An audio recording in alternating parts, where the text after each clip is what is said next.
Hai, perkenalkan nama saya Hafifah Muflihana dari kelas AK 5G dengan NIM 19050820060 dengan dosen pengampu Ibu Eva Malina.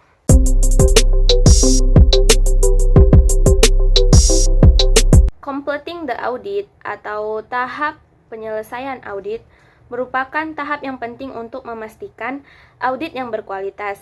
Dalam tahap ini, auditor menelaah kewajiban kontingensi dan peristiwa kemudian. Auditor juga mereview kecukupan bukti audit dan keputusan yang diambil untuk menentukan apakah hal ini mendukung pendapat audit. Berikut adalah prosedur yang digunakan oleh para auditor dalam melakukan audit. Yang pertama, melakukan tanya jawab dengan pihak manajemen secara langsung ataupun tertulis tentang tercatatnya kontingensi. Yang kedua, menelaah laporan agen penerimaan internal pada tahun berjalan dan tahun sebelumnya atas penentuan pajak penghasilan. Yang ketiga, menelaah notulensi pertemuan direktur dan pemegang saham bila ada indikasi tuntutan hukum atau kontingensi lainnya. Yang keempat, menelaah kondisi hukum untuk periode audit dan menelaah tagihan dan pernyataan dari penasihat hukum atas terjadinya kewajiban kontingensi. Yang kelima, memperoleh surat dari penasihat hukum atas status kewajiban kontingensi. Yang keenam, menelaah dokumentasi audit bila terjadi informasi yang mengindikasi terjadinya kontingensi. Yang ketujuh, memeriksa letter of credit yang berlaku pada tanggal neraca dan memperoleh informasi untuk saldo yang digunakan dan tidak digunakan.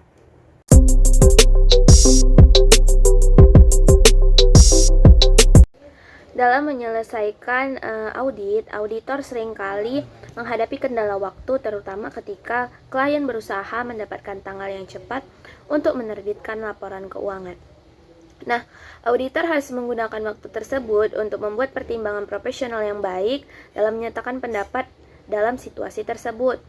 Tanggung jawab auditor dalam menyelesaikan audit dibagi menjadi 3 kategori. Yang pertama, menyelesaikan pekerjaan lapangan. Yang kedua, mengevaluasi temuan. Yang ketiga, berkomunikasi dengan klien. Baik, saya akan menjelaskan 3 poin tersebut. Yang pertama, menyelesaikan pekerjaan lapangan. Dalam menyelesaikan pekerjaan lapangan, auditor melaksanakan proses audit spesifik untuk mendapatkan bukti audit tambahan. Prosedurnya sebagai berikut, yaitu yang pertama, melakukan review atas subsequent event. Baik, saya akan menjelaskan apa itu subsequent event.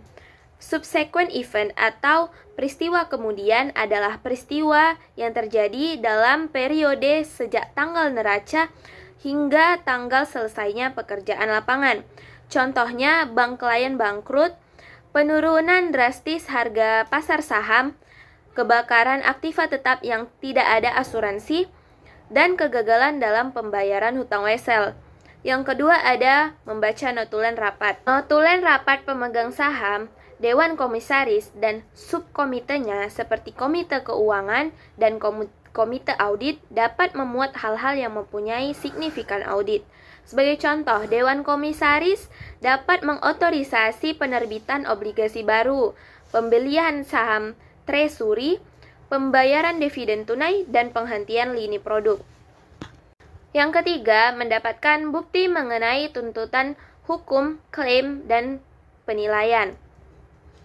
Tergantung pada tingkat kemungkinan pembayarannya di masa yang akan datang.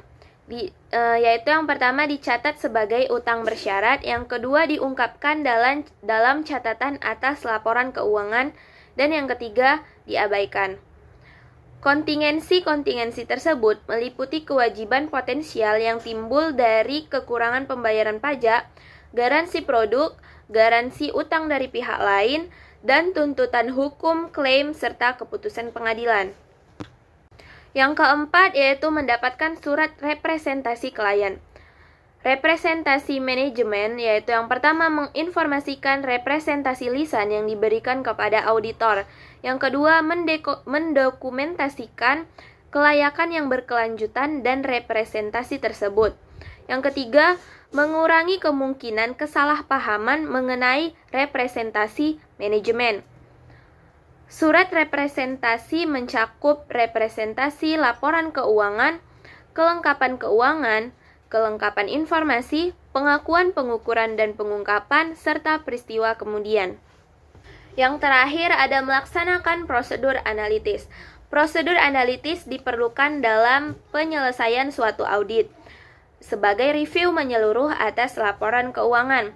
Tujuan dari review keseluruhan adalah untuk membantu auditor menilai kesimpulan yang dicapai dalam audit dan dalam mengevaluasi penyajian laporan keuangan secara keseluruhan.